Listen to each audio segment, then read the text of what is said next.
आरती जी जब रोटी बना रही थी कि तभी किसी ने दरवाजे की बेल बजाई। बेचारी आरती रसोई घर में अपने हाथों में लगे आटे से भरे हाथों के धोने तक लगातार दरवाजे की कुंडी बज रही थी। वह लगातार बोल रही थी, थोड़ी देर रुको, मैं आ रही हूँ।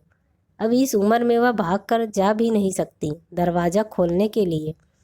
जैसे ही उसने दरवाज़ा खोला और सामने देखा तो उसकी बेटी आंचल दरवाजे के बाहर खड़ी थी।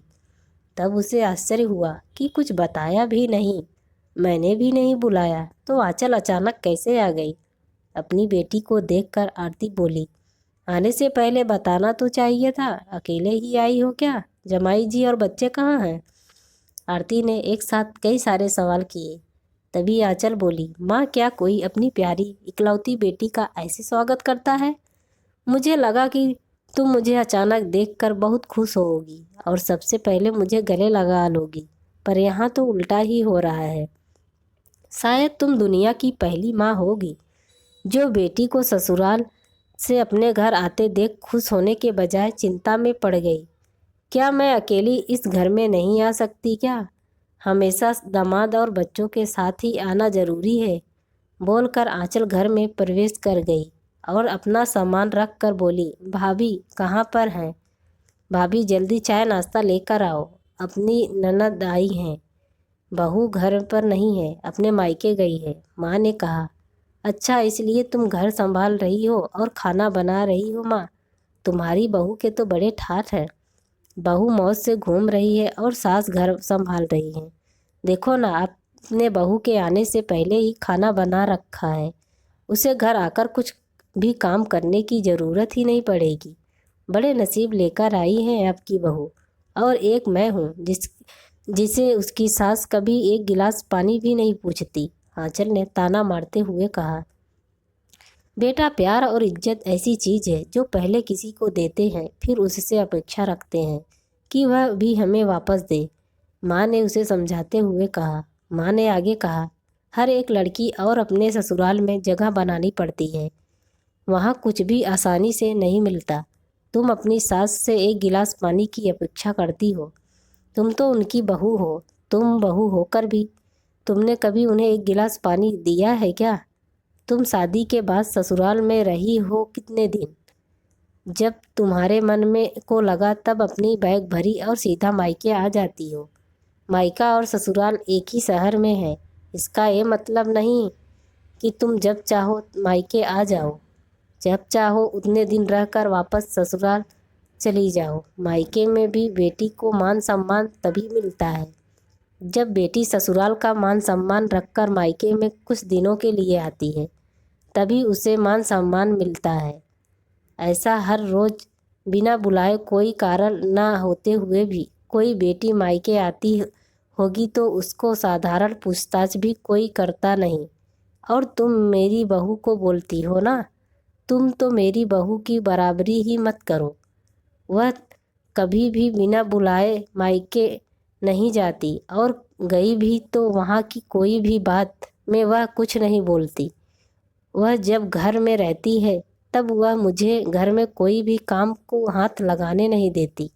अब मेरी इच्छा से घर के काम कर रही हूँ, वह मुझे काम करने को नहीं कह गई।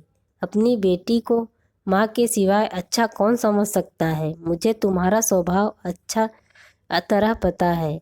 तुम्हारे ससुराल में सब लोग अच्छे हैं, तुम ही उनके साथ मिलजुल कर रहना नहीं चाहती। ससुराल तो ससुराल होता है और मायका तो मायका होता है। मायके में घर का काम अपनी मर्जी से होता है, ससुराल में सबसे पहले सबका दिल जीतना पड़ता है, सबको अपना बनाना पड़ता है। उससे छोटे से लेकर बड़ों तक सबको प्यार करना पड़ता है, सबकी पसंद नापसंद का ध्यान रखना पड़ता है।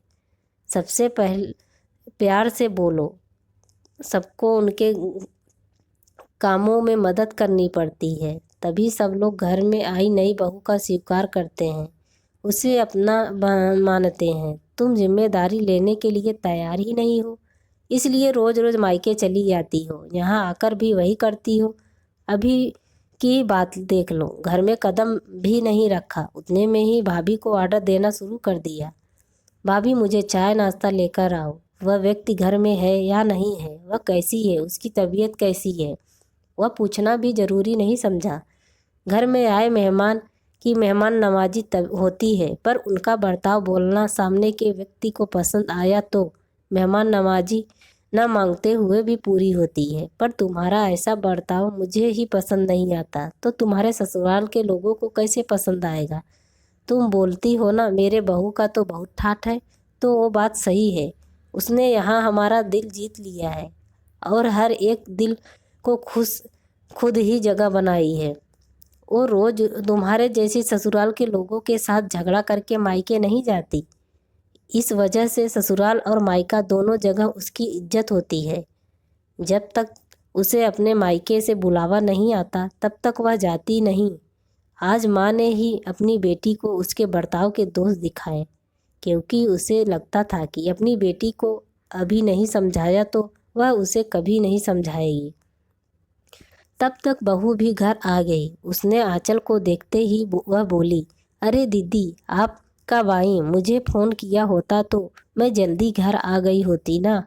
इस पर आंचल बोली, नहीं नहीं भाभी, वापस जा रही हूँ। अभी ही मेरी सास का फ़ोन आया था, उनके सीने में दर्द हो रहा है, मुझे वापस जाना है। आऊँगी वापस कभी यहाँ। यह बोलकर आंचल अपना सामान लेकर चली गई। तभी उसकी भाभी ने उसे रोकने का प्रयास किया, पर उसकी सास ने ही अपनी बेटी को रोकने के लिए मना किया और अपनी बहू को बोली, बहू जाने दो उसे, पहले अपना घर संभालने दो, उसके बाद उसे मायके में आने दो। तुम्हें भी किसी के नहीं बुलाने पर तुम्हारी मायके जाती हो क्या? तभी बहू भी समझ गई कि सास ने उनकी बेटी को जीवन का पाठ पढ़ाया। काफ़ी महीने हो गए आंचल का फ़ोन नहीं आया था। वह खुद भी मायके नहीं आई, इसलिए उसकी माँ ने उसे फ़ोन किया। शुरुआत में किसी ने भी फ़ोन उठाया नहीं, फिर थोड़ी देर बाद फ़ोन किया तो फ़ोन उठाया, लेकिन आंचल ने नहीं, उसकी सास ने उठाया। तभी उन्होंने उनकी तबीयत का पूछा, फिर दोनों की बातें शुरू हुई।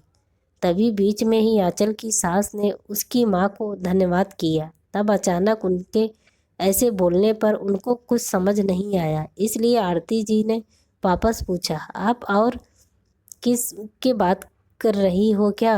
आंचल की सास बोली, नहीं तो आप फिर धन्यवाद किसको बोल रही थी? आरती जी पूछा, आपकी बेटी आंचल बहुत समझदारी से बर्ताव कर रही है, सभी को अपना बनाने की कोशिश कर रही है, सभी की पसंद नापसंद खाना बनाकर खिलाते हैं। घर में बहुत आनंद का वातावरण बना है, कोई भी झगड़ा नहीं, जैसे स्वर्ग ही बन गया है मेरा घर। इसलिए मैं आपको धन्यवाद बोल रही हूँ। आपकी बेटी के अच्छे बर्ताव से यह दिन हमें देखने को मिला है।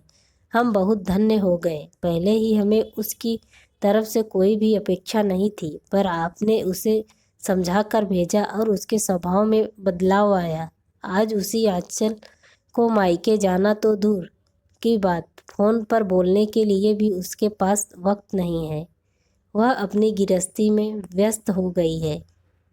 दोस्तों, सभी माँओं को अपनी बेटियों को ऐसा समझाया और उनको समझ आ गया तो किसी भी घर में झगड़ा होगा ही नहीं और कोई भी घर टूटेगा ही नहीं।